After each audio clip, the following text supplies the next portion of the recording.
Hello, everybody. Good morning. Good morning. Good morning. Welcome to NUFC Talk TV live with another live presser. This time we're back, or I'm back at least. I missed the last one, but welcome back, everyone. I'm sure it's going to be Jason Tindall again, and we'll have to pay attention to what he has to say. So. Welcome, Gary. My way still having issues. We're gonna have to get that sorted. He should be joining via link via his phone, and we should still get him, but we're working on it anyway. Good There you morning, go. everybody. Yeah, welcome. Good news this morning. Antonio Cordero looks like he is a defo coming in, beating Barcelona to his signature. So, good news. Exciting young 18-year-old in the ranks there. So that was nice to read this morning. That we are virtually there now. I think by the sounds of all the press. Mm-hmm. Oh, that's good. What was the latest report? Because I just woke up literally because it's 3 in the morning here. So Again, the main headline just said. This was in the last hour. Bear with me a second, just while I upload it again. And this is in the NUFC blog. Fabrizio Romano reported that Newcastle are set to beat none other than Real Madrid and Barcelona to the signing of Spain top attacking talents. And then it just goes down to talk about, we knew his family had already come to Newcastle to have a look. But there's an announcement to take place for Cordero to join Newcastle United project. He over Barcelona and Real Madrid, he was keen on picking Newcastle because of the opportunities he's going to get. So it looks like it's an imminent thing. So that's a really good bit of business in my eyes because I've only seen him a couple of times at Malaga, but he looks an exciting young lad. yeah, he looks. He's definitely a skilled. It looks like from last time I checked him out. So yeah, well, I guess He's a balanced player, and I mean, to be fair, I think it was the game he scored the final goal in the 122nd minute or something like that for Malaga to get promoted, and the joy of the fans, and he played, very centrally towards the end there, and again, within the 6-yard box, clinical finish, very good. All right, and Stephen Harger says as well. Romano says it's done.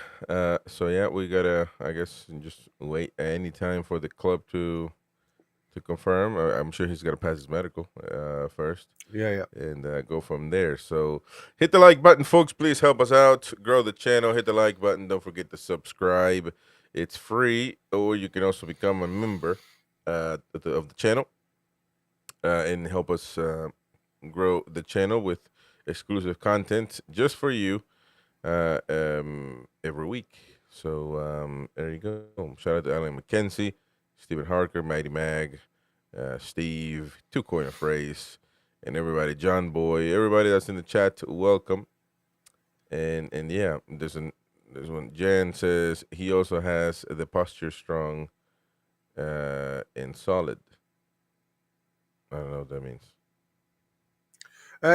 As in, like I say, he's well balanced. I mean, he's good going left and right. He's like I say, he looks slight of frame when you actually look at him. He's still struggling not to get any sound. I think he's shaking his head. He's not a happy man this morning. Yeah, when I don't even know, but that has nothing to do with his computer. No, I mean, so I don't know what's the issue. I'm gonna tell him try using your laptop. Anyway, I'm trying to get the man sorted. But yesterday I had a lot of stuff going on after the show, so yeah, it's crazy. Anyway, Jason Tindall, of course, is going to speak because Eddie Howe's still dealing with pneumonia. Yeah, he's not. He doesn't look like he's going to be here for the Villa game either. No. He's going to miss the whole week, really. So, in probably parts of next week, although we don't have a match, so that's good until I believe the following Saturday. After this one, so still got time to recover. So yeah, pneumonia is no joke, man. You gotta get it right. Gotta get on them antibiotics immediately. I think it just proves. I mean, we all know Eddie's regime when it comes to his self-fitness, his self-awareness. I mean, the lad's in the gym every morning at 6. He always states that before he starts his daily job. He looks after himself. So it just proves how these things can come at you. You don't have to be the old and decrepit. Also young, fit people also can get this nasty illness. So, like I say, any signs of a chest infection or anything like that, go and get yourself seen by a medical expert. Yep. So yeah, it's going to be then Jason Tindall, who's the first presser. I thought he didn't sound as I expected him to. Well, he did let one or two things out the can, which is a typical Tindall. He's not like Eddie. I mean, we all knew that. I mean, even at that presser, that Anthony Gordon was going to be on the bench because he said it. You know what I mean? Yeah. And it's like a case of, well, there you go. That's the first one on the in the team. So, I mean, that's Jason. I mean, like I say, he doesn't hold back. If he's got something to say, he'll say it. And like I say, there was an element of Eddie-ism to some of his statements, but like I say, he does like that. He just likes to talk. I think he's just one of these guys that just likes to talk and get the information and the point across. Yep. And of course, tomorrow we'll be playing at Crystal Palace. Tonight we'll have the preview at 9:30 p.m. So stay tuned for that one. And so we're gonna be very busy. And next year, man, with Europe, we're gonna be extremely busy. Games back to back to back to back to back. Which I mean, it is what it is. Gotta get used to it if that's what we want to be. So it'll be a good test, of course, for the players and the manager. Maybe Champions League. Who knows? I mean, we're playing really good. We're playing really good. Like I say, it's in our hands now, and that's something that you don't have to rely on other teams getting the result for you. You've just got to go out there and do the business yourself. And I think the one thing I like about Jason Tindall is, I mean, you saw the reaction at halftime against Man U, and like I say, it wasn't the fact that we weren't playing great in the first half. I think we were just giving them a couple of opportunities, and having rewatched the highlights, because again, when you're commentating, you do miss certain parts of the game, so it's nice to revisit the game just as a tactical point of view. What I loved in the second half was the way you went to a 5 at the back, which their outlet and the one thing that I loved about what the first and second half, it was definitely a game of two halves. They're always looking for Bruno Fernandes to get onto the ball. And Bruno Fernandes playing in that slot, it was virtually man v man. And the danger was him pulling wide all the time, especially if Tino went down the left-hand side. And that's where their goal come from, because we all have to slide across to the left-hand side to cover Tino's position, which frees up Bruno Fernandes a lot of the time. And what I liked in the second half and what stopped that was the fact that all he did was drop Murphy back as a right back. And that limited then, if you look at the stats from where Bruno Fernandes played balls, I mean, you look at the chance that Xerxes had come through Bruno Fernandes. Didn't have a lot of balls in the first half, but he still had a few passes to space that could have hurt us. Second half, he had virtually nothing. Mm-hmm. And that was just a small tactical setup that Jason Tindall put forward to the lads at half time, and it changed the look of the game. Completely changed the look of the game. And like I say, when you look at a lot of the analysis, and like I say, I'm ready to record ours so we can get it out there into the public mind. So look forward to that one. I've got some really good stats and some. I know PDK loves my the graphs. Some of my graphs, but this isn't my graphs. This is Mark Stats. He does some cracking work, so I'm going to pinch some of his stuff because, like I say, there's no point in rewriting the rule book. It's there, and it's there for all to see. And like I say, there's lots of bits and pieces that we'll go over, but like I say, I shall record that sometime today, and we can get it out there probably this evening. All right. So some comments here, John Boy. I want Eddie to take his time coming back. His workload is nonstop, and it's better. It's better. He comes back right. Yeah. Well, I mean, can't come back if he's not healthy. He's got to wait until all of that is out. Well, the other thing is, obviously, if he's not healthy and there's still some type of infection around him, you want to stay away from the club anyway, because if we start getting, chest infections through to players, then we are in serious trouble. Mm-hmm. Yeah. So that's why they send lads home who don't feel well. As soon as you say, Gaffer, I don't feel great, you're home. You don't even get a second chance because of that reason. It's common knowledge that players just don't hang around if they've got a cold, even a common cold. They're sent home.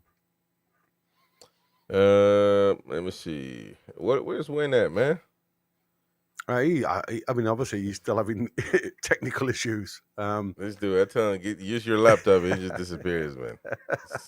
It's probably flat. It's probably covered in dust now. He's not used it in such a long time. No, he used it when he went on that trip. Yeah, I mean, it's funny, though, because he's just had a brand new boiler fitted. So where he usually keeps it, which is right in front of the boiler room, which is on a little chair there, he's probably put it away and can't find it. Yeah. Anyways, hit the like button, folks. Come on. Let's get this one going.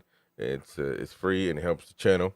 So please smash that like button, and we'll get going. He's telling Porky's win. It says Stephen Harker. Yeah, he's having issues. I don't know why his computer just keeps muting itself. No clue. But that was strange yesterday, because he could hear us, but he couldn't hear. It's gone out of my head.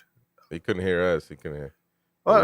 He said he couldn't hear the lad off the 90s. It's gone out of my head. Who was it? Oh, Jefferson. Jefferson. Yeah, not D-Man. It was Jefferson. And that was weird. Because, like I say, how could he hear us and not Jefferson? Because it was as clear as day. So I don't know. Weird. Good morning, Roger. Boki says, morning all. Win will pop up at the next to Tindall at the press conference. Exactly. He'll be asking the questions. Marco says, ammonia is virtually drowning slowly. Lungs fill up with fluid. It says Marco. Welcome, Marco, to the channel, mate. Steven says, Boki Win called in for tactics whilst Eddie's sick. There you go. Yeah, he's stuck in his spreadsheet. Oh, boy. We should be we're 5 minutes away, actually, just from getting Tindall. So wait there, and he'll be back. He'll be here. Jason, I mean, I'm not too concerned with the questions. It'll be the normal, any injuries, anything new, and just literally, get on with it type of thing. Again, you hear Eddie Howe sent the boys a well done, congratulating them. But I don't know whether anybody's seen, what got me was the fact that, how we do the photograph after every win, the lads in the dressing room, and they've done it now since Eddie Howe's been on board, really, all take a team photo just for social media and for the club. And there was a couple of Man United, a couple of Man United supporters talking about, I wish they wouldn't do that every time they beat us, as if we only do it when we play Man United and beat them. It was like they were trying to highlight the fact that this club photo that we do after every win is just against Man U, and it obviously isn't. And the other thing that made me laugh on social media, I don't know whether you saw it, was Mark Goldbridge talking about us watering the pitch as if we're the only club that waters the pitch. He said it was like playing on a pond. He said that should be illegal. There should be rules against this, because obviously players were slipping, and obviously Xerxes pulled up with a hamstring, and he blamed the watering of the pitch for the display. I mean, it's comical. It really is comical. And it's like I said, both players play on it. So if it's as bad for that team, do you really think that Newcastle would risk the harm of or injury towards any of our players with the squad that we've got size-wise? It's crazy, mate, what people come out with.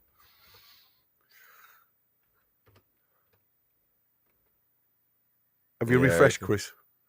Why? I'm still here.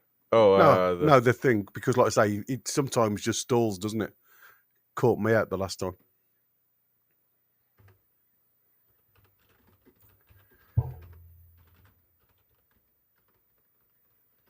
Have you heard anything from Wynn? Has he come back to you with anything, any news?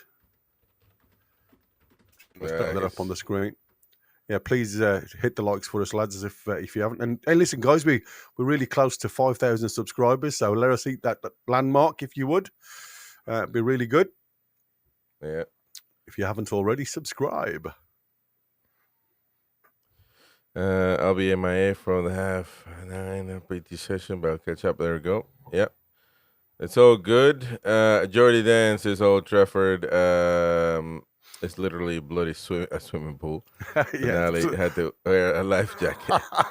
Yeah, that was there's some cracking memes come out when they were playing when they had that torrential rain, and half of it was coming through the roof.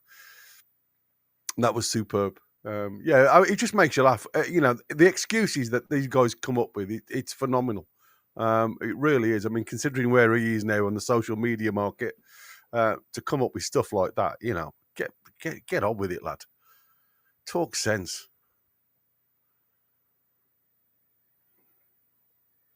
We are minutes away then from Jason Tindall. Wynn's just discovered dial-up internet. Yeah. Steve, quality. What's happened to Beer? Anybody got any ideas what's happened to Beer Viking? I haven't seen him for absolutely ages. Beer Viking is gone, man. I don't know what happened. Yeah, it's crazy. But thanks to everybody in the chat. Yeah. Bringing the banter. I love it because Beer used to be the one that made me giggle a lot of the time with some of his stuff. There we go. All right, then. Anyways, Jason Tindall, ladies and gentlemen. So let's give him the floor. Just. Damien, you okay?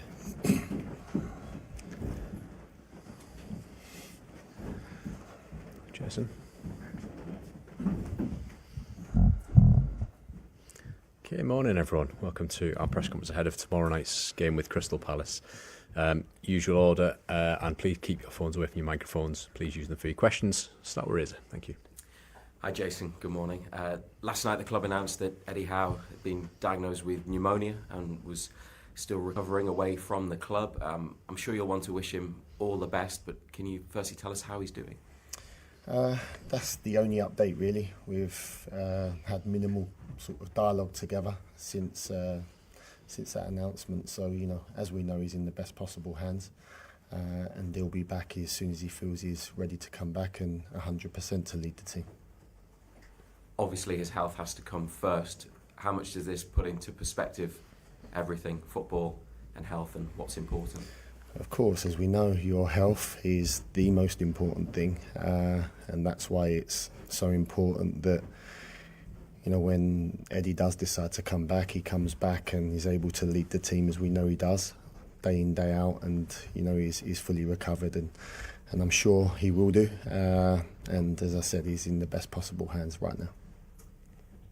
Obviously you led the team along with Graham Jones and the rest of the backroom staff on Sunday against Manchester United, and we know you'll do the next couple of matches. You said there that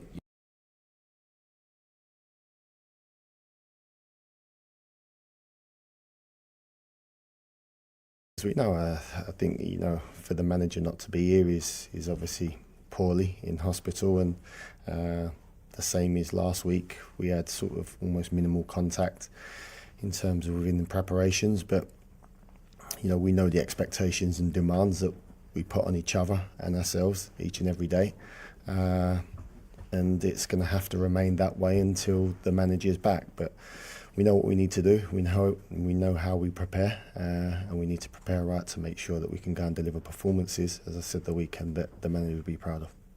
And you personally, how do you feel about continuing to lead while Eddie Howe is away from the club recovering?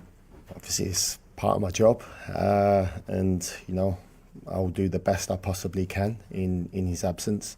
So we've worked together for 17 years now, so we know what is expected of each other, and hopefully I can deliver the same messages as what he would want, and hopefully he'll be back as soon as possible. Looking back at Sunday, how proud were you of everybody, the way that the players performed for you, but also, I suppose, the manager as well in delivering such a brilliant display and a massive result? Obviously really proud, and the most important thing was that the players went out there and delivered a performance that the manager would be proud of and would expect. A testament to the group of players and staff that we've got here at the football club. Showed a fantastic attitude. Everyone pulled together at a time like this when they needed to. Hence, they went out and delivered the performance that they did against Manchester United. And what sort of opportunity lies ahead for you with this game in hand against Crystal Palace? They're a team that's been in good form recently. They've got a cup semi-final. They were 2 up at Manchester City at the weekend, so I'm sure you're expecting a tough game, but if you avoid defeat, you'll go up to third. Yeah, we're not thinking about anything other than our preparations for tomorrow night's game, and to go out there and deliver a performance that we know we need to deliver to be good enough to win the game. Crystal Palace have been in fantastic form. I think Saturday was only their second defeat on the road in 15. They don't concede many goals, so it's going to be a really, really difficult challenge for us. They're a dangerous side, but as we know, if we can go out and deliver performances like we did at the weekend, then hopefully that'll go a long way to us getting the points that we want. Last question from me about Joe Willock, who has been missing. You've been following the concussion protocols. Is he able to return to your squad tomorrow night? Yeah, he's now exited the concussion protocols, so he's available now to be involved in the squad for tomorrow night. Thanks, Razor. Keith?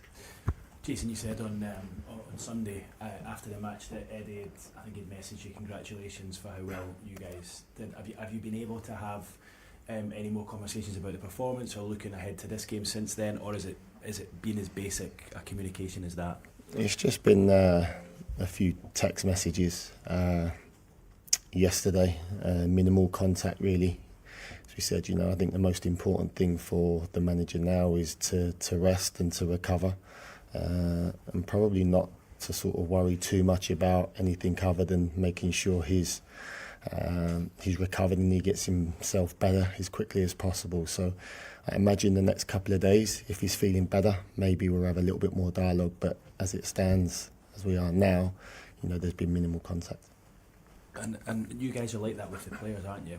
When they're injured or they've had a spell away, you ease them back in. You don't sort of throw them back in the deep end. I guess for Eddie as well, when he comes back and you touch on it there, you'll want to make sure he's 100% because it's obviously a serious issue. Of course, I think when health is involved, the most important thing is that that comes first and foremost above everything else. And I'm sure when Eddie does return, he will sort of probably ease himself in sort of to the role, but it's important that when he does come back, he's able to lead the team like he always does, and hopefully that soon. It's a day-by-day thing, but he's in the best possible hands right now, and as I say, hopefully we can have him here as our leader as soon as possible, but only when he's 100% right to do so. In terms of the players, we saw on Sunday they're doing their bit on the pitch. Has there been any examples of maybe what they're doing behind the scenes off the pitch to step up and obviously they're leaders, you've got a lot of leaders in that camp, but just to take on that extra responsibility without Eddie being there? No, I think, when we've been here sort of nearly 4 years now, and the expectations and the demands that have been set on the players throughout that time, day in, day out, they know the expectations, they know the standards. And with the group of players we've got and the leadership we've got within the group, it's down to everybody to maintain them standards. We know that if we slack or slip away from the standards that were set, then we'll certainly get punished. It's that type of league, so they know the expectations. They stood up and they was there to be counted against Manchester United. They're going to have to do the same for the remaining games, whether the manager's here or is not. That's what we would expect from them. And I'm sure the type of group they are, they'll go out and do that. And this sort of fixture tomorrow against a team like Crystal Palace, who, as you rightly say, have done well this season, it's kind of a similar sort of fixture to maybe some that you've maybe struggled in at times this season, the likes of Bournemouth at home, Fulham at home, Brighton.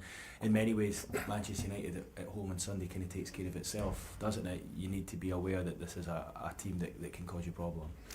It's certainly a team that can cause us problems, and it's certainly a team that, if we're not at our best, will punish us, and we know that, and I'm sure the players know that. They know the opportunity that lies in front of us with Crystal Palace, and we've got our own goals that we want to try and achieve, and we know that everybody's aware of that. So as you say, the performances against Bournemouth at home and Fulham at home was way below our standards, and we know that. But since then, we've been on a really good run. We're in fantastic form, and it's important that we continue that. And the only way we will do that is by being at our best and sticking to the standards that we've set ourselves for a long time now. Thanks, Keith. Andy? Morning, Jess. We often in football kind of get lost in the football, don't we? And we get away from the humanistic side of things. It's easy to forget that Eddie's not just a colleague, he's your mate. How difficult has it been for you to see your mate unwell and in hospital over the last few days? Of course, it's really difficult, especially someone that you've worked so closely with for such a long time. And as I said, he's never sort of missed more than a day or two in the whole time that we've been working together. So it's a new situation for me. It's a new situation for the players here at the football club and staff. But the most important thing, and I think the thing that sort of almost gives you comfort, is that he's in the best possible hands possible, and he's not a silly guy. Eddie will sort of take notice of what's said to him, and he'll make sure that he's fully recovered when he comes back. And the sooner he's back, as I said before, the best for everybody, but only at a time when he feels he's ready to come back and is 100% to lead the team. Absolutely. On the football side, there's a lot of talk about Newcastle United's midfield. Would you agree that it is one of the best around at the minute in the sort of balance that is there in the midfield with those three? I would say they're certainly up there, whether that's myself being biased or not, but, you're talking three international players, one's an Italian international and two Brazilian internationals. So, I think when you look at the calibre of countries that they sort of play for and the players that they are, they're certainly a tough opposition for anybody to play against. They're in really good form. They've got a really good understanding with each other, strengths and weaknesses. And as we see from the weekend, all three of them I thought was magnificent against Manchester United. They're great characters. They won't drop below their standards. They're great leaders, and we're going to need that leadership and quality for the remaining 7 games.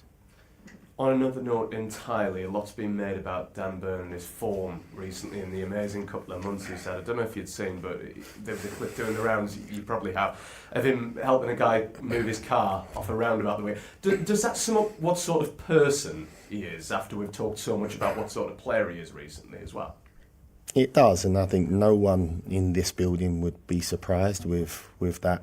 Dan is such a level-headed lad. Every single day he steps foot into the building and out on that pitch, what he's going to deliver. He's going to give you 100% commitment on the pitch, off the pitch, his attitude, and he's always got time for people, and he's always there to give a helping hand wherever or whatever that may be. And that was just great credit to Dan and his character. But no one was surprised, because that's Dan Burn, and he's got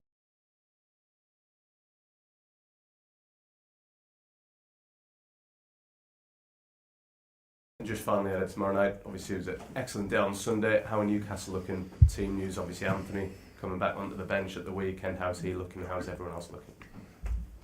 Yeah, everybody's come away from the game fine. As you said, it was good to get Anthony Gordon some minutes on the pitch. Great to have him back with the qualities that he's got. Joe Willock's now back from the concussion protocols. So the squad's in good shape. As always, thankfully, we didn't pick up any injuries from the weekend. So we go into the Crystal Palace game, full of health up to this moment, obviously. Thanks, Andy. Alistair? Hi, Jason. Can you give us an idea of how different your job has been day to day, how much more difficult maybe it's been with Eddie not here? Obviously, the media duties and commitments is probably the thing that you're not used to and that takes up, obviously, more time. But in terms of the preparations and the day-to-day stuff, we've worked together for so long. We've worked in a way that we always have done. So from that perspective, it's no real different. You obviously sort of prepare training, but obviously you haven't got the manager by your side with the experience and the help that you would normally have. So it's been difficult from that perspective. That now you've not got your leader there, but everything else is as it always has been, and it has to be that way. We have to keep things the same, and the players understand that. The players know that. It's been an amazing season so far. Do you feel a pressure to see this through and meet those goals that you and Eddie will have had in the back of your minds at the start of the season? And are you managing to, despite the circumstances, enjoy this role and enjoy doing this? There's always pressure on, not just on myself, but the players, staff, everybody to go and deliver the best they can for the team, and you're always under pressure to get results, and that's no different. Don't look at it that way. The way we've always worked is to prepare the team the best way we possibly can, to go out there, deliver a performance good enough to get a result, and that's what we'll continue to do. In terms of my role, as I said, I'm just filling in for the manager. Huge boots to fill, as we know, but with the experience of working together for so long, I'm sure hopefully that will sort of help me. But as I say, we know the expectations and demands that we need to have to be able to go out there, deliver the right performances. All right, thank you. Thank you. Go to Damien Spellman, Ian Mercer and George Colkin, please. Hi, Jason. What would it mean to you to hand the reins back to Eddie with the club in an even better position than when you took them up? Of course, I think that's obviously what I personally want to do, and the rest of the staff and the players. They want to go and deliver performances and results that the manager would want and he would be proud of, and that's our main goal, and that's what we're working towards every single day, and hopefully we can do that. As I say, we've got a fantastic group of players, great attitude, great leaders.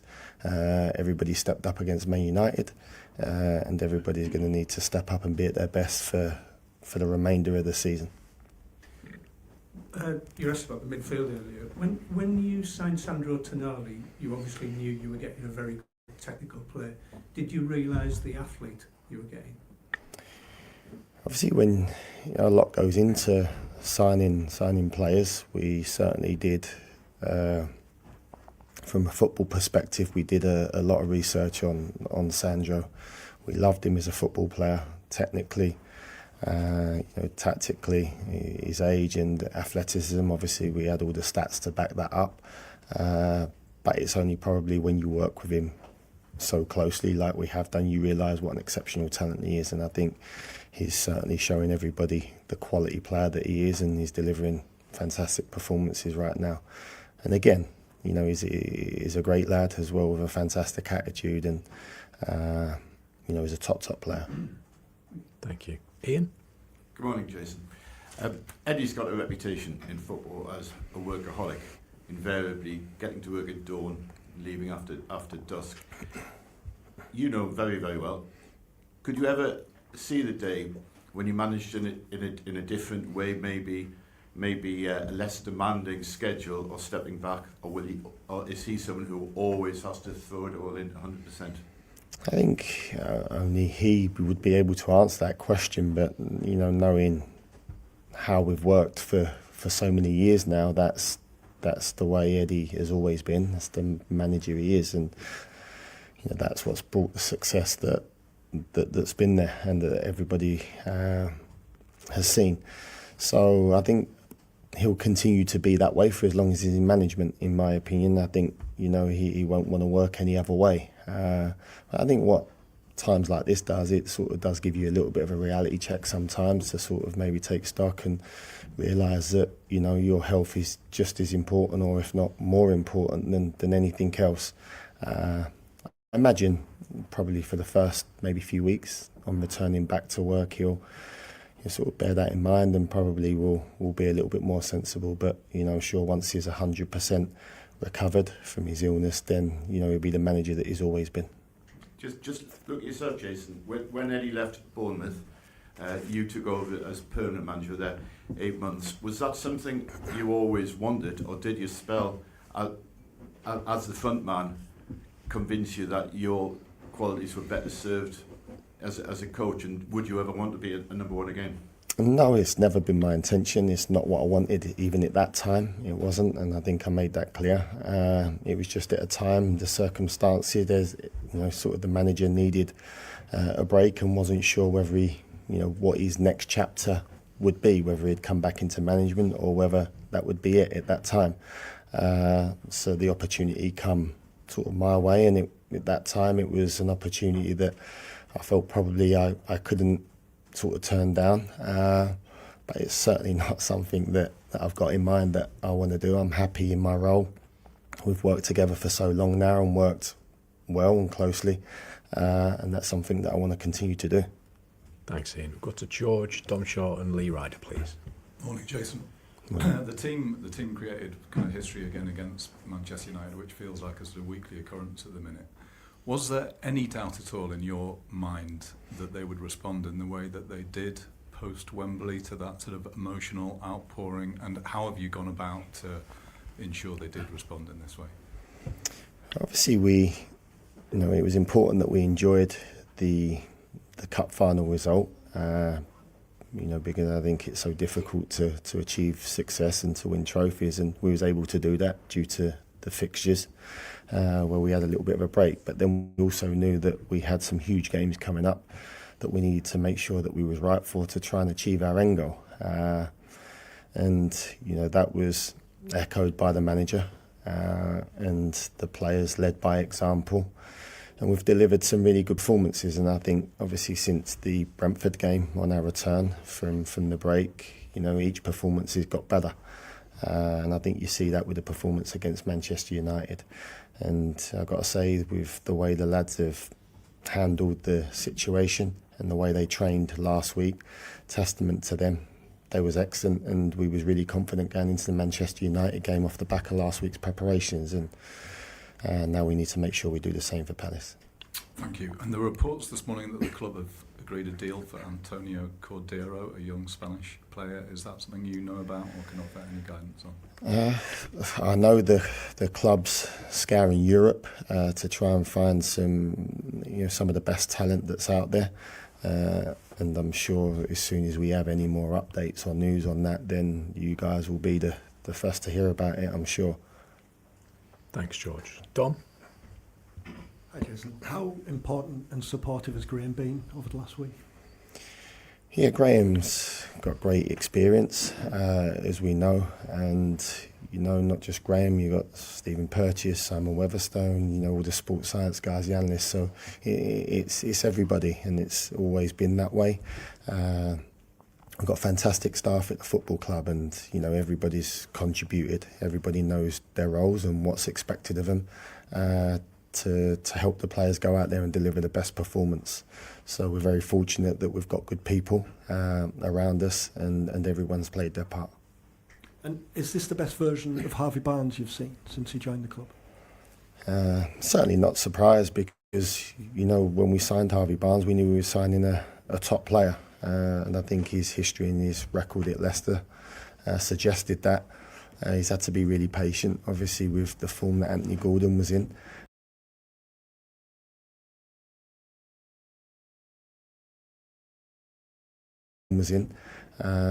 But since he's come into the team, the last 5 games, He's delivered some excellent team performances and individual performances, and really delighted for Harvey because he's such a great lad.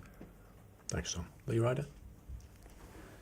Jason, is it fair to say there's no exact time frame for Eddie's return? And we know he's out for the next 2 games, but it feels like there's no exact time frame. No exact time frame. That's something that will be assessed day by day, and it's certainly not a question that I can answer. As we said, he's in the best possible hands possible in the hospital, and everything will be guided by them and himself, and it'll just be a day by day thing. So it feels like there's no pressure on him to come back at any stage before the season's done. As we've said, he'll only come back when he's ready to come back, and when he feels he's ready to come back, under the guidance of the people that's taking care of him. Just on Crystal Palace, it was a 1-1 draw down there earlier in the season. That was a tough game. It feels like an even bigger game now at St James's Park. You can't underestimate the job that Glasner's done down there. He's done a brilliant job. They had a difficult start to the season. But their form of recent has been outstanding. In the top sort of 3 or 4, I think it is in the Premier League in some of their metrics. So we know it's going to be a really tough game for us. They're a very dangerous side. As I said earlier, they've only lost 2 games in 15, I think it is, away from home, and obviously one of them was the weekend. So we know it's going to be a tough task, and we know we have to be at our best to make sure that we get something from the game. And with the group of players we've got, they'll understand that, they'll know that, and hopefully we can go out and deliver a performance good enough to win the game. Thanks, Lee. We've got Jason Mellor, Jordan Cronin and Dom Sker, please. Hi, Jason. Just given the serious nature of pneumonia and obviously the need for Eddie not to rush himself back, are you ready to be in charge for all the final 7 games this season? As and when called upon. As I said before, for me anyway, it's a game by game, day by day thing. I'm here to step into Ed's shoes as and when I need to. That's my job. That's what I have to do. Supported by the excellent staff that we've got here at the football club. So, as I say, hopefully the manager will be back as soon as possible, sooner rather than later, but only at a time when he feels ready. And whenever that is, it's my duties that I have to stand in for him. Are there any plans to visit him in the hospital, or would he not like the fuss? At the right time, but as I say, he's in good hands at the minute, and he's being taken care of by the best possible people. And I think at a time when he feels probably he's ready for people to maybe go and see him, then for sure I will do. Yeah. Thank you. Thanks, Jason. Jordan. Hi, Jason. You first came across Will Asula at Sheffield United, and I imagine played a part in bringing him down. What was it back then that impressed you about Will? Just the raw pace that he has. Reminds me a lot of a young Callum Wilson.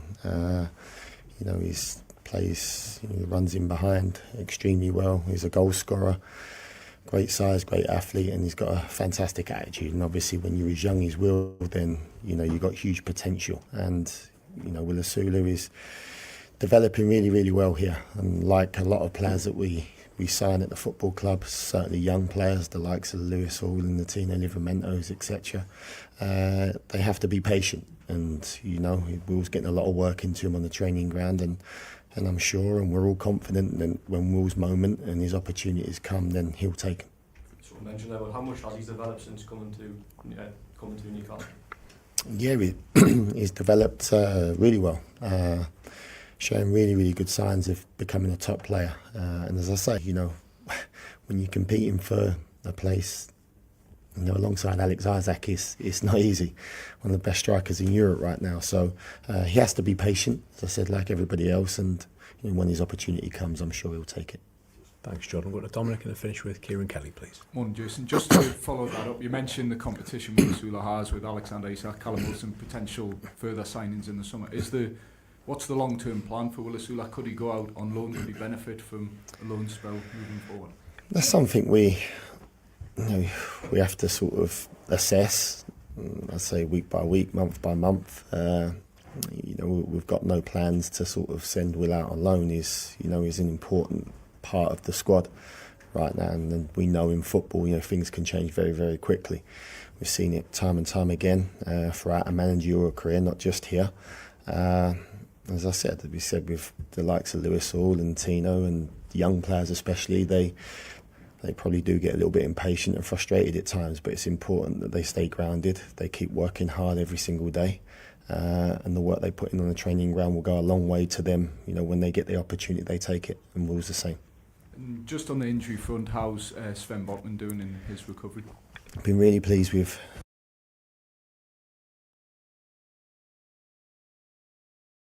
very soon for us. Thanks, Tom. Kieran to finish. Morning, Jason. Could I just ask you, you mentioned the demands, expectations. What does that look like day to day behind the scenes? Well, there's a lot that goes into it. There's obviously the preparation, there's the tactical element, there's the analysis element, training,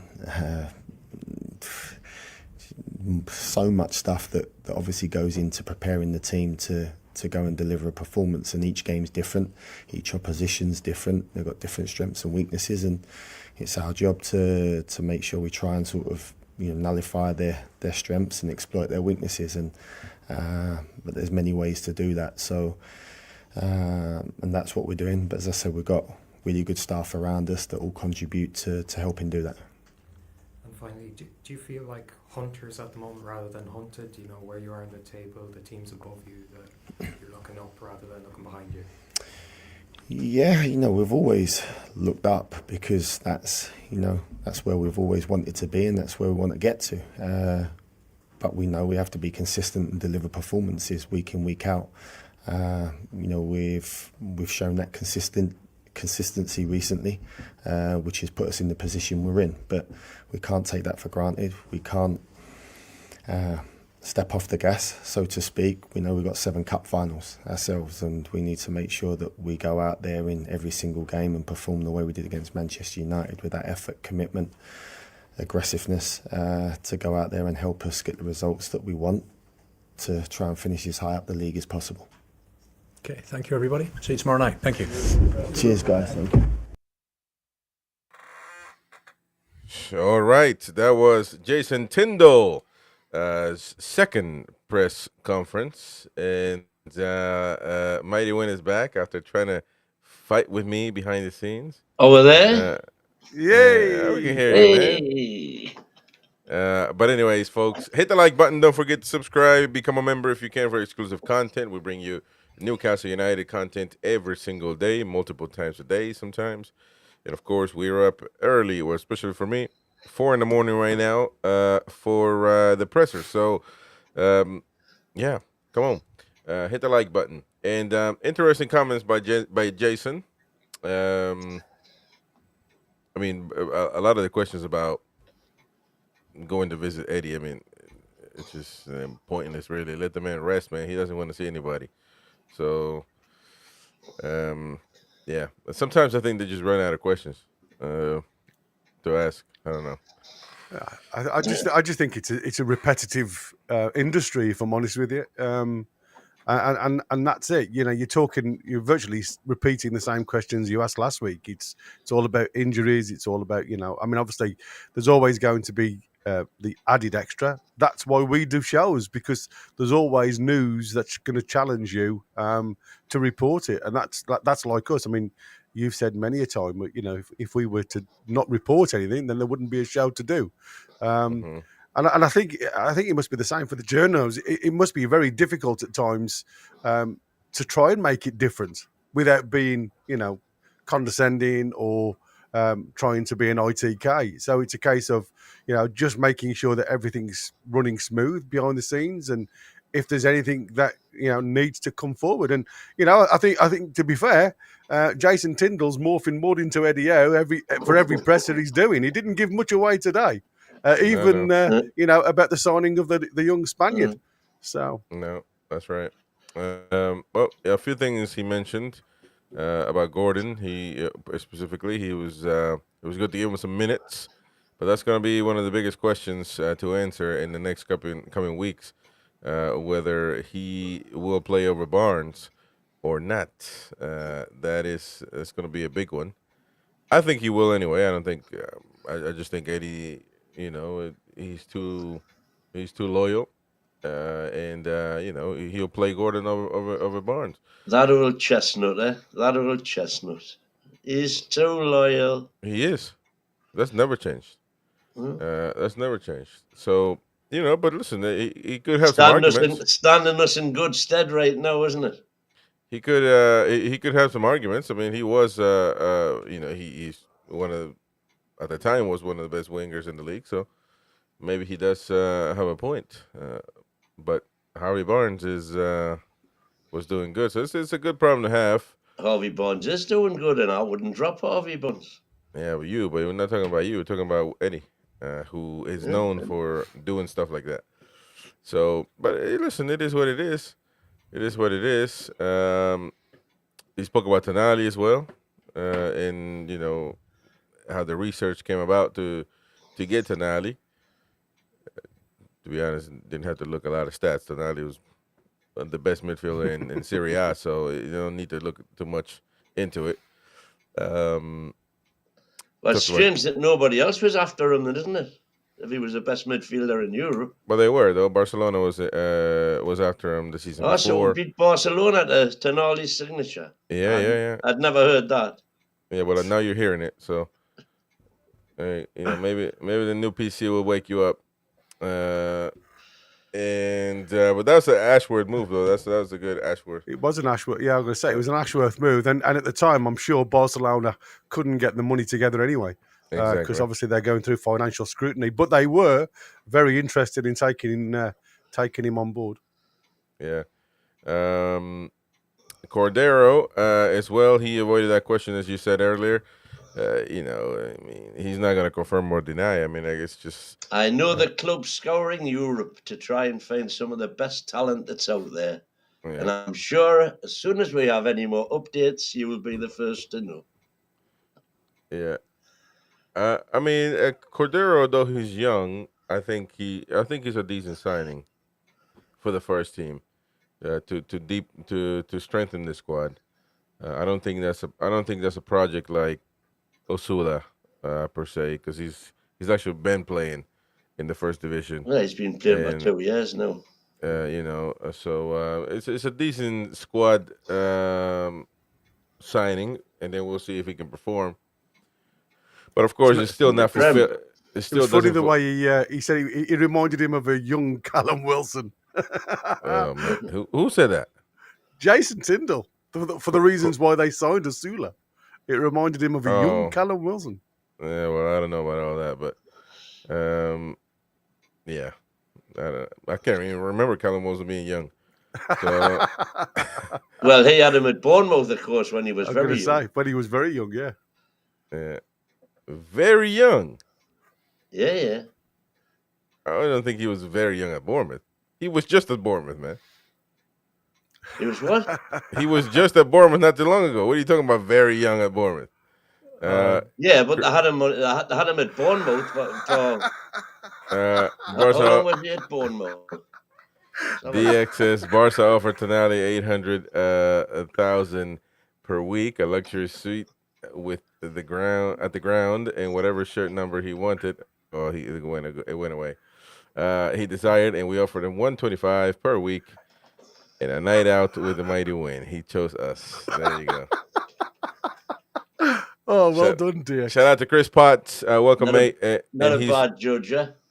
Shout out to Chris Potts. Welcome. And he's saying Newcastle Blue Star, showing a little bit of love there to Newcastle. That's a club, though. That's a club. It is. Yeah. It's a up and coming club, I guess you can say. I mean, the lower league sides. Yeah, lower league in the northeast. Shout out to Whitley Bay as well. One of my old jaunts. Yeah. Watched them many a time. And no question about rotations. Somebody in the chat was wanting that to be asked, but nobody did. And yeah, I mean, these pressures are going to be, something that we can talk about. Of course, I don't know if he gave away. Actually, I don't even know if they talked much about the game tomorrow, man. No. Like I said, it was more the fact that he was just making sure that there was no injuries type of thing. Everybody's on course. Everybody understands what they need to do. And the one thing I loved was the fact that obviously he thanked the backroom staff as well, because, like I say, I think sometimes we forget that it's not just Eddie Howe that gets these results. It takes a lot of effort from all the stat people in the background that analyse each individual player, feedback the information that they need for certain tweaks. And we saw that again in the second half against Man U. That little tweak with Murphy, it changes the old detail of the team. So, well done for highlighting that as well. Hey, Ronald Turnbull is saying 4-1 Toon win. So make sure you write that down, and also make sure you check the post section of the channel. So 4-1 against Crystal Palace. Callum Wilson was 22 when he went to Bournemouth. Oh, okay.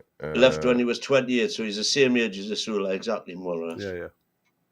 Yeah. Did you give him a Ronald Turnbull thing? Yeah, I got that. Okay, that's more important than Callum Wilson. I still haven't seen antagonising Geordies anywhere for Man United. Well, for Man United. Yeah. Well, I did message you and told you before the match. I'm pretty sure it's on the post section. I think I've seen it there. So, so why don't you check there before announcing that, man? Damn. Because I've checked everywhere I can check. Except that I tell you every week. Well, there's a little job for you to do. No, that's a job for you. How about that? On Joe Willock, he says he's now exiting the concussion protocol, so he's available now to be involved in the squad tomorrow. So Willock could be shown tomorrow at some point in time. And that virtually confirms what you were saying, Gary, that's all it was, a concussion protocol. Yeah. So, I mean, I do. There's always going to be people that look at that and say, well, it's a clash of heads. You get it all the time, every time. The problem is once a player, and you could see it was the area that Willock got hurt, which is the temple lobe. It can cause some damage, and if he starts to feel a little bit strange afterwards, then you have to follow the letter of the law.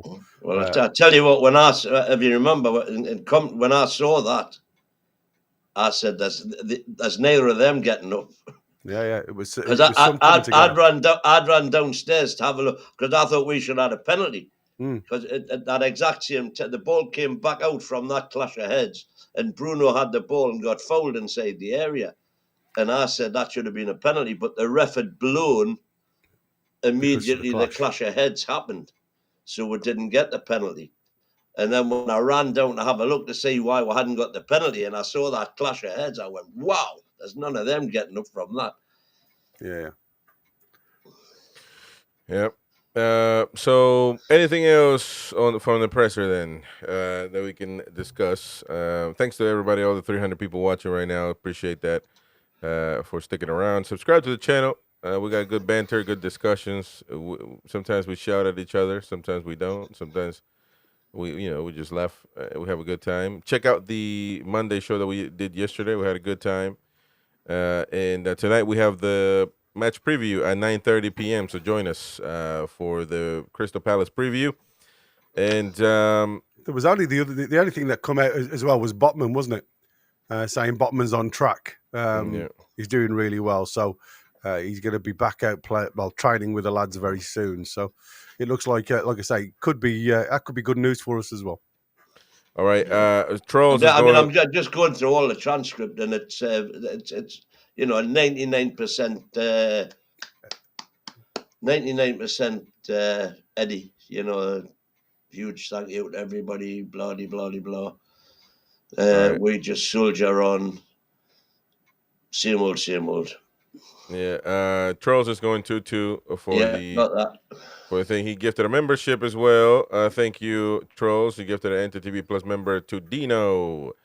Dino is getting that one, so appreciate that, and thanks, Trolls, and welcome Dino to the membership club. Make sure you join us because the full review and analysis you will be able to get that. You'll be able to get the player scores. You'll be able to get the hard question show. You'll get everything from us. So thank you so much. You'll be able to watch everything on demand as you wish to watch it. If you miss it, you can rewatch it at your earliest convenience. So, you got a lot of perks, of course, the emojis, the badges, etc. All of that you get. So congrats, Dino, and the new members. All right. So, yep, it was about, for the most part, about Eddie Howe and all of that stuff. So, which we wish him well. But, there's nothing else we can do other than give him antibiotics. So, take your antibiotics, man. That's all you got to do. Keep taking the medicine. And Keep that's taking it, the man. tablets. Tindall going there ain't going to make him feel any better. Trust me. But anyways, appreciate your support. The highlights of the presser will be uploaded pretty soon, so join that one, rewatch that one if you want. And tonight, 9:30 p.m., we'll be live with a match preview of Newcastle United versus Crystal Palace. Thank you to all the mods in the chat. Thank you to everybody that's joined us, everybody that's been chatting it up, and including Texas ZZ, who hasn't spoken in depth with Eddie. So there you go. Just sent a few texts to each other, apparently. So, if Eddie's not feeling well, what's the point? It's just about getting recovered, isn't it? Exactly. You know what I mean? Let him do what he needs to do out there, and obviously get yourself involved as and when you see fit. So, I can understand that if he's not great. And like I say, the last thing you want to do as well, when you're not physically well, mentally you also ain't well, and it becomes a little bit hard work. So. Yep. Third person interruptions sometimes create more mayhem than they do good. And as at the end of the day, I think the one thing that's come out of all this, Tindall and Eddie Howe have worked together for 17 years. If Tindall doesn't know how Eddie Howe wants his team set up by now, then I think Tindall needs to get another job. Yeah, he needs to follow Jefferson's advice. Yeah, exactly. Just Ronald Turnbull, if you want to have a look at the table, just go onto the website, NUFC.TV, and it's in there. Yep, it should be in there. So anyways, folks, we will see you tonight, 9:30 p.m. Ciao, ciao. Take care. Ciao.